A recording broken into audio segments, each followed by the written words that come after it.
አንቺ ልጅ ወዴት ነው የምትሄጂው? መጣሁ እናቴ ሱቅ ደርሼ።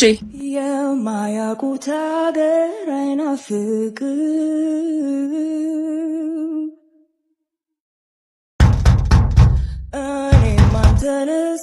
ሃይ እንዴት መጣሽ?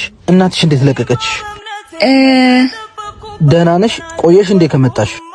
አይ አሁን ነው የመጣሁት። ፊትሽ ግን ጥሩ አይደለም። ደንግጬ ነው። ምን ነው? ምን አየሽ? አይ እማ እንዳትቆጣኝ ነው እንዴ? ሳትነግሪኝ እንዳትመጪ አላልኩሽም ነበር? ናፍቀኝ ነው። አንተ ግን ስላየኝ ደስ ያለህ አትመስልም። አረ ደስ ብሎኛል። አየሽኝ አይደል?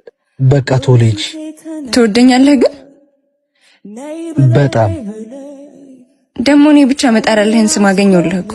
ማን? ይሁዳ 30 ዲናሩን ባልሰጠህም የልቤ ዋጋ በቂ ነው። ቻው እሺ ይሁዳ። ስደተኛ